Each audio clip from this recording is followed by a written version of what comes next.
ಕಳೆದ ತಿಂಗಳ ಹಿಂದಷ್ಟೇ ನಗರದ ಶ್ರೀರಾಂಪುರ ಮೆಟ್ರೋ ರೈಲ್ವೆ ನಿಲ್ದಾಣದ ಎಸ್ಕಲೇಟರ್ನಿಂದ ಮಗುವೊಂದು ರಸ್ತೆಗೆ ಬಿದ್ದು ಮೃತಪಟ್ಟಿತ್ತು. ಈ ಘಟನೆಯಿಂದ ಬೆಂಗಳೂರು ನಮ್ಮ ಮೆಟ್ರೋದ ಮೇಲೆ ಸಾಕಷ್ಟು ಪ್ರಶ್ನೆಗಳು, ಮೆಟ್ರೋದ ಸುರಕ್ಷತೆಯ ಮೇಲೆ ಸಾಕಷ್ಟು ಪ್ರಶ್ನೆಗಳು ಎದ್ದಿತ್ತು.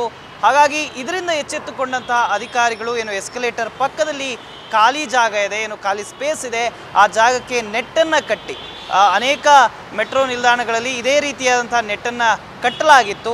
ಇದೀಗ ಅದಕ್ಕೆ ಶಾಶ್ವತ ಪರಿಹಾರ ಅನ್ನುವಂತೆ ಎಸ್ಕಲೇಟರ್ನ ಪಕ್ಕದಲ್ಲಿಯೇ ಒಂದು ಗ್ರಿಲ್ಗಳನ್ನು ಅಳವಡಿಸುವಂತಹ ಕೆಲಸವನ್ನು ಶುರು ಮಾಡಿಕೊಂಡಿದ್ದಾರೆ. ಬೆಂಗಳೂರಿನ ಮಹಾಲಕ್ಷ್ಮಿ ಲೇಔಟು ಮೆಟ್ರೋ ನಿಲ್ದಾಣದಿಂದ ಈ ಒಂದು ಕೆಲಸ ಆರಂಭವಾಗಿದೆ. ಎಸ್ಕಲೇಟರ್ನ ಪಕ್ಕದಲ್ಲಿ ಒಂದು ಓಪನ್ ಸ್ಪೇಸ್ ಏರಿಯಾ ಏನಿದೆ ಅಲ್ಲಿ ಹೇಗೆ ನೆಟ್ಟನ್ನು ಈ ಹಿಂದೆ ಕಟ್ಟಲಾಗಿತ್ತು ಅದೇ ರೀತಿಯ ನೆಟ್ಟನ್ನು ಕಟ್ಟಲಾಗುತ್ತೆ. ಅದರ ಮೇಲ್ಗಡೆ ಆ ಎಸ್ಕಲೇಟರ್ನ ಪಕ್ಕದಲ್ಲಿಯೇ ಒಂದು ಗ್ರಿಲ್ಲನ್ನು ಅಳವಡಿಸುವಂಥದ್ದು, ಕಂಬಿಗಳನ್ನು ಅಳವಡಿಸಿ ಅಲ್ಲಿ ಯಾವುದೇ ಮಕ್ಕಳಾಗಿರ್ಬೋದು ಯಾರೂ ಕೂಡ ಕೈಜಾರಿ ಕೆಳಗಡೆ ಬೀಳದಂತೆ ಜಾಗೃತೆಯನ್ನು ವಹಿಸ್ತಾ ಇದ್ದಾರೆ.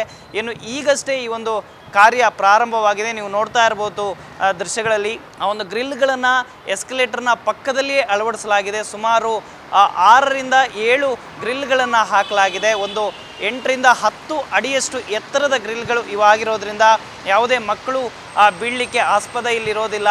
ಒಂದು ವೇಳೆ ನಮ್ಮ ಕೈಲಿರುವಂತಹ ಮೊಬೈಲ್ಗಳಾಗಿರ್ಬೋದು, ಬ್ಯಾಗ್ ಆಗಿರ್ಬೋದು, ಇನ್ನಂತರ ವಾಚ್ ಆಗಿರ್ಬೋದು, ಹೀಗೆ ಬೆಲೆ ಬಾಳುವ ವಸ್ತುಗಳು ಒಂದು ವೇಳೆ ನಮ್ಮ ಕೈಯಿಂದ ಜಾರಿ ಬಿದ್ದರೂ ಕೂಡ ಈ ಗ್ರಿಲ್ನ ಕೆಳಗಡೆ ಅಳವಡಿಸಲಾಗಿರ್ತಕ್ಕಂತಹ ನೆಟ್ಟಿದೆ ಆ ನೆಟ್ನಲ್ಲಿರುತ್ತೆ.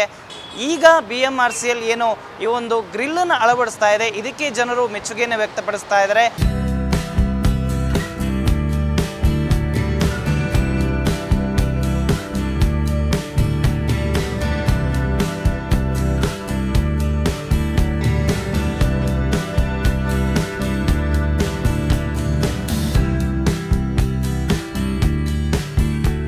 ಚೆನ್ನಾಗಿದೆ. ಡೈಲಿ ಟ್ರಾವೆಲ್ ಮಾಡ್ತೀವಿ ಮೆಟ್ರೋದಲ್ಲಿ. ಈಗ ಈ ಥರ ಗ್ರಿಲ್ ಹಾಕಿರೋದು ಸೇಫ್ಟಿ ಆಗಿದೆ. ಫಸ್ಟೆಲ್ಲ ಮಕ್ಕಳನ್ನ ಎತ್ಕೊಂಬರೋಕ್ಕೆ ಭಯ ಆಗೋದು ಕೆಳಗಡೆ ಬಿದ್ದುಬಿಟ್ರೆ ಅಂತ. ಬಟ್ ಈಗ ಚೆನ್ನಾಗಿದೆ. ಎಲ್ಲ ಸ್ಟೇಷನ್ ಈ ಥರ ಮಾಡಿದ್ರೆ ಚೆನ್ನಾಗಿರುತ್ತೆ.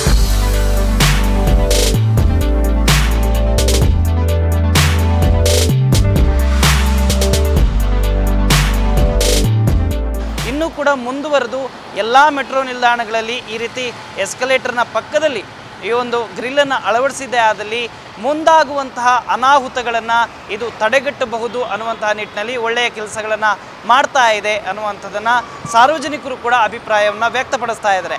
ಕ್ಯಾಮ್ರಾ ಪರ್ಸನ್ ಧರ್ಮೇಂದ್ರ ಜೊತೆ ವಾಸುದೇವ್ ಭಟ್, ಫಸ್ಟ್ ನ್ಯೂಸ್, ಬೆಂಗಳೂರು.